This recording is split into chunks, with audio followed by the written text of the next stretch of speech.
UK. It's 1980s pop singing icon. We welcome in John Parr. John, Brian C., honor to have you today.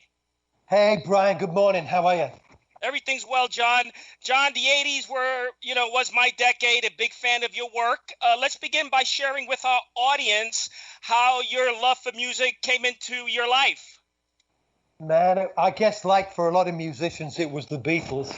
They kind of changed everything for me. I remember Love Me Do, Paperback Writer, all those kind of songs.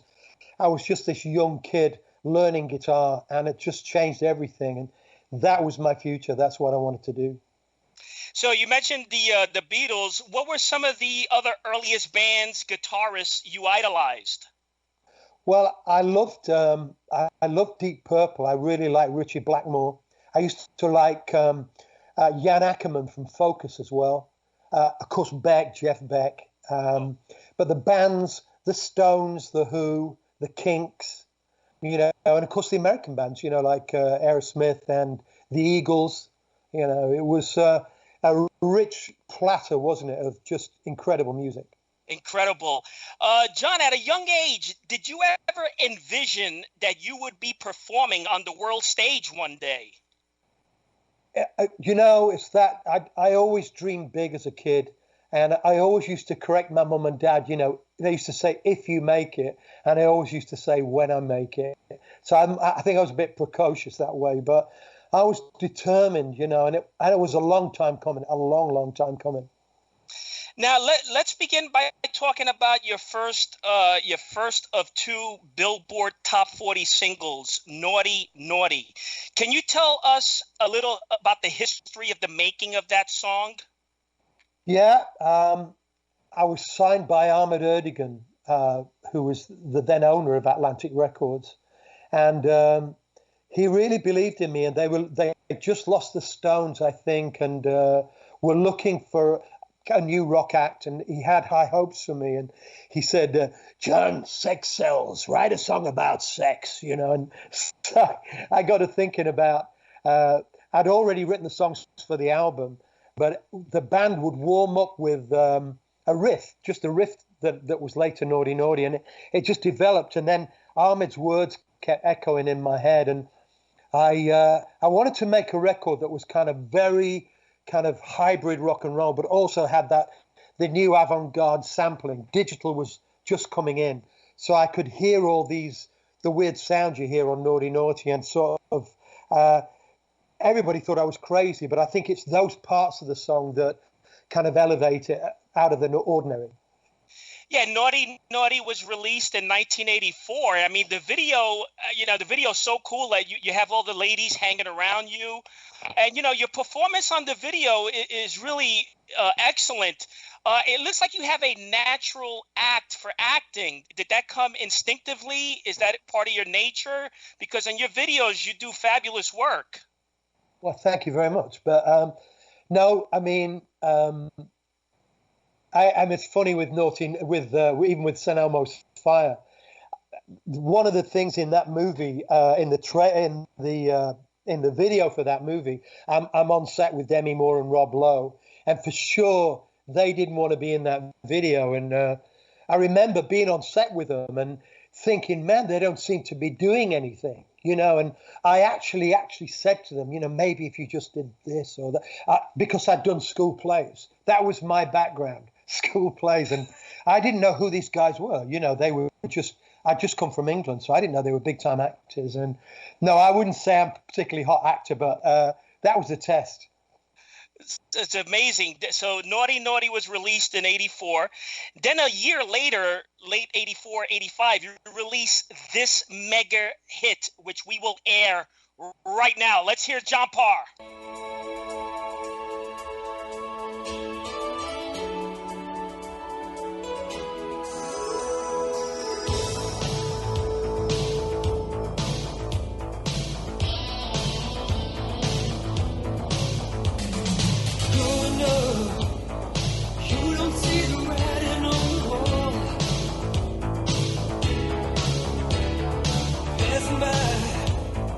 Moving straight ahead and you know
Great song. You just heard St. Elmo's Fire, Man in Motion by John Parr. And with us is the legendary John Parr. John, what a great song.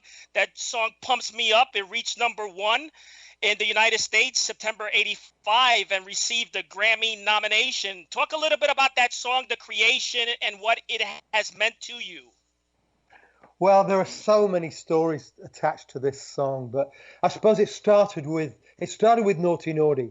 David Foster, the kind of, one of the most successful producers in the world, he called me. He said, I love Naughty Naughty. Will you come over to Los Angeles? I want to write a song for this movie. I'm doing St. Elmo's Fire. I got there and he was completely exhausted. He said, look, man, I don't want to write anything. I'm just too tired. Will you sing this? And he played me this other song. And it wasn't great. And I just said, David, just give me an hour. And he said, man, I'm burned. I don't want to write. I said, please, let's just try. So I talked him into going into the control room and we started writing and we wrote a song in about 10 minutes. And I thought, wow, this is great. And he said, no, we can do better. So I thought, okay. So we wrote another song about 10 minutes. I said, this is it. He went, no, we can do better. And 10 minutes later, we wrote St. Elmo's Fire. And I knew it. And but I couldn't come up with the lyrics at all. I was really struggling. I hadn't seen the film or the script. And David showed me this video like a local news station in Canada had filmed of a young boy that had broken his back in a car accident, a guy called Rick Hansen.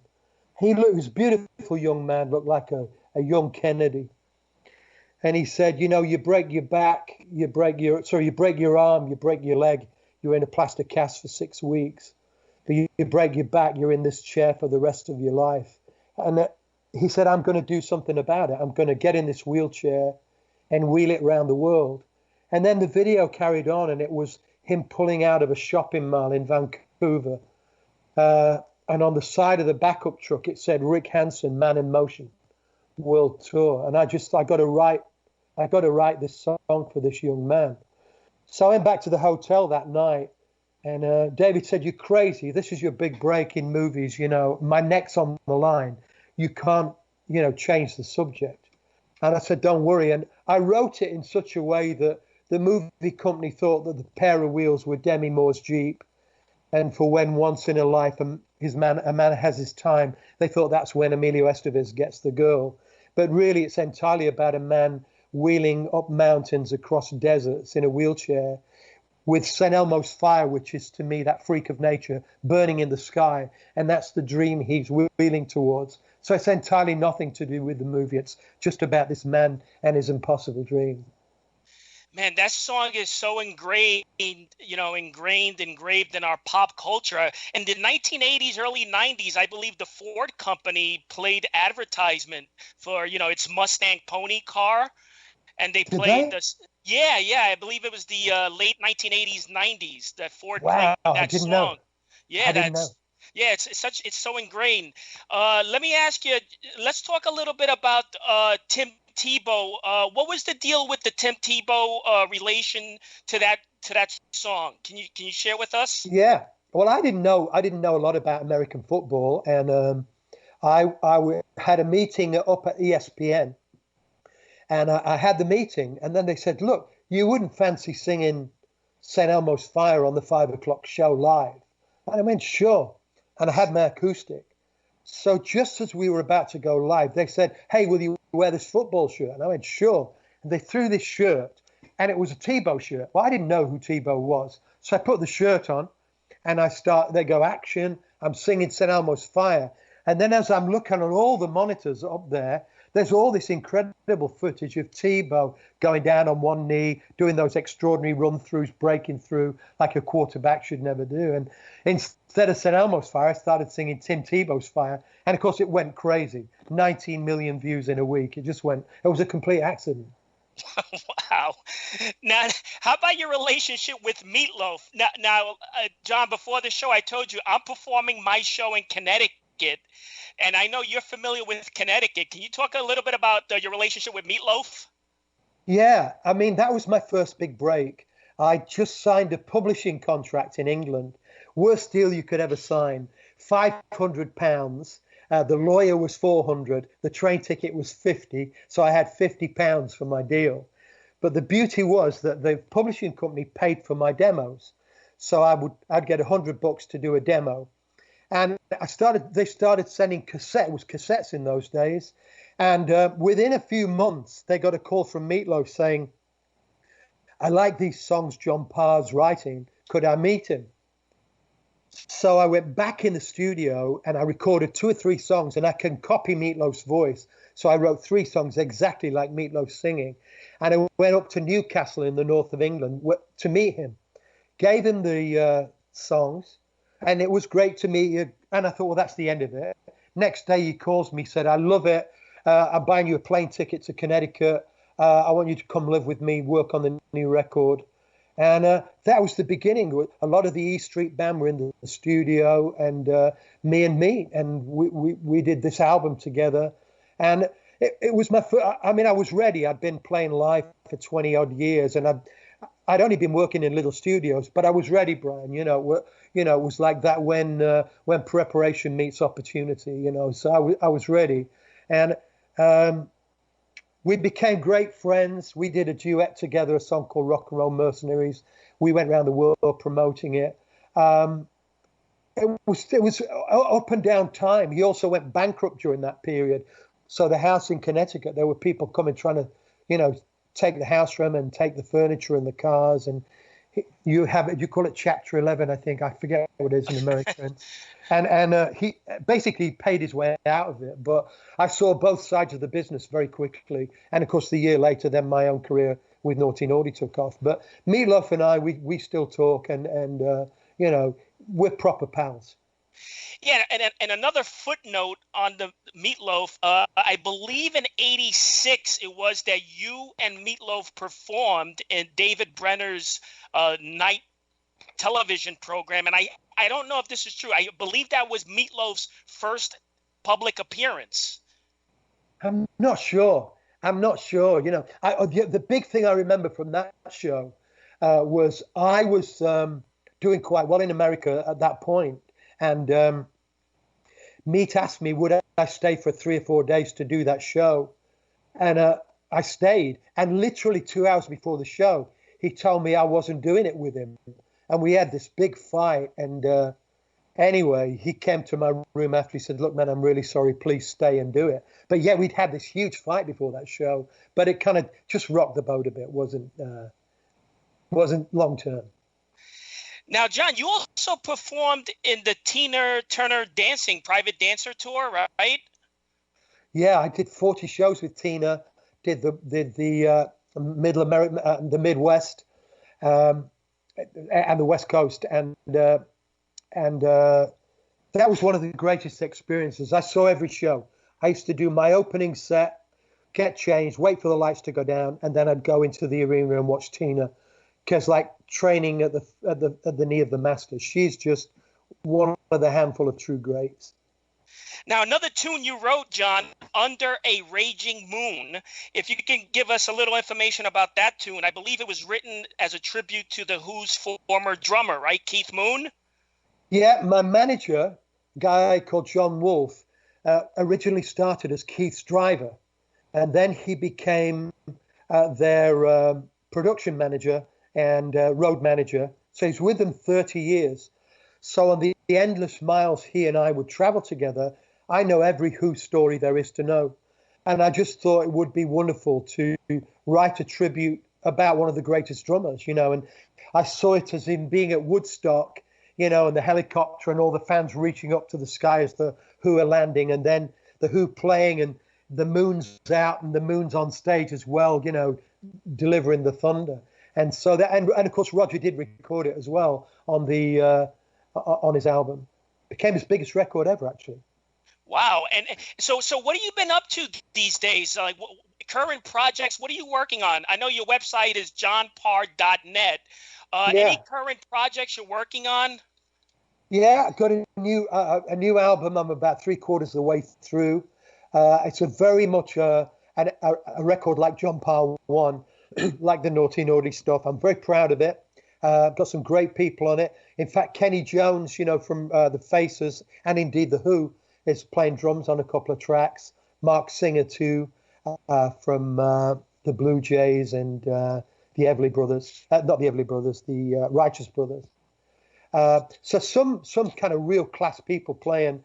Been doing that, and I've been doing my bit during this terrible lockdown. I've done as much as I can for raising money for our health service in the UK. I made a film for the American Health Service. And, we've literally just been trying to fundraise. And let's talk about Quarantunes. What is Quarantunes? Well, Quarantunes is a William Morris agent called Richard Weiss and his daughter Demi Weiss. And basically, it's not an audience thing. It's like that Hollywood set and some of the UK set. And they tune in twice a week, like a big party. And they pick a specific cause. It could be the American homeless, or it could be the public hospitals. We did one for Vanderbilt Hospital. We did stuff for the Black community in Atlanta. And basically, the great and the good go on there and talk and play a song from their bedroom. So we've had people as big as Billie Eilish. We had Barry Gibb, Barry Manilow. John Williams, Star Wars played Darth Vader theme from his bedroom. It's that level. It's mind-blowing. And I'm just a little part of it. Somebody paid 20 grand for me to sing St. Elmo's the other week. We've raised over $9 million so far in 14 weeks. Wow. And John, what do you think of today's music? Do you enjoy today's music? Some of it I do. I think the kind of the front leaders, the guys that are really leading, you can tell the quality. And then behind it, there's a lot of sounds the same to me. It's, the productions sound great, but I have a little difficulty with identity. I think it was no coincidence that someone like Ed Sheeran outsold their entire top 200, because of the sheer skill of the songwriting and the way the records were produced. So yeah, I think music's still very much alive and kicking, and it's that same thing. I'm not a believer in these talent shows. I think if you work hard and you don't take no for an answer, and you just keep banging at it, you'll break through. Yeah, and do you think it's still is it still difficult to get into the music business? Like let's say a young performer wants to make it big. Any advice that you can share with them? Yeah, I think there's a lot of guys made it big by towing the corporate thing. But I think the trick is to be true. Make sure you know why you're doing it, because it's a hard game. You've got to love it. You've got to almost die for it. If you're in it for the money, forget it. I mean, I've had my guitar in my hands 2 hours today. I have it in my hands every day. I'm still, I want to be as good as I can be. I don't rest on my laurels. And I think with a young person, you're as good as you are when you get that opportunity. So just make sure you're ready, sing from the heart, be you, and the doors will open. Yeah, and I got to ask you, final question, John. What is your guitar of preference? Well, these days, it's strange. I love my Maton. I have an Australian-made guitar, which is an acoustic called a Maton. And I play it a lot because with technology, you can hide behind the technology and appear better than you are. Whereas with an acoustic guitar, you're kind of undressed. So I love that. But of course, the love of my life is my Les Paul, my Stars and Stripes Les Paul. I've had it since the 70s. I dreamed of owning that guitar. I bought it from the money I earned from my first professional season. I did a 6-month season at a gig. I saved all the money and I bought that guitar with the proceeds, and it's been with me forever. And do you still have the guitar in which you performed St. Elmo's Fire with? Yeah, that's it. That's the Stars and Stripes. Wow. Same guitar that is Naughty Naughty. And yeah, I mean, that front it's a fiberglass front on that guitar. And my school buddy made that for me in 1971. So it's kind of, my old school buddy's there on all the videos with me and everything. So it's very sweet. Everybody is, I only have a few people around me, but they've all been with me 40 odd years, Wow. So the website is johnparr.net. Any final words, John? Any final words for the audience? Yeah, Brian, thank you for having me on. And Sean, thanks for making my voice sound good, I hope. I wanted to say hi to all the listeners out there in America. I really had intended to be out there as everybody had. And I'm sorry I disappointed so many people who bought tickets. I'm with you. We're struggling in my country. I know you're struggling even more there. And, we shall overcome. And God bless. We will overcome. And, you are a 1980s pop icon, and I enjoy your work. And really an honor. It was an honor for me to have you on the program. Well, God bless, Brian. I loved it. Thank you very much. Take care of yourself. See you, man. Take care. That was pop icon, singer-songwriter John Parr. The website is johnparr.net. And I thank everyone for tuning in. Happy collecting to all.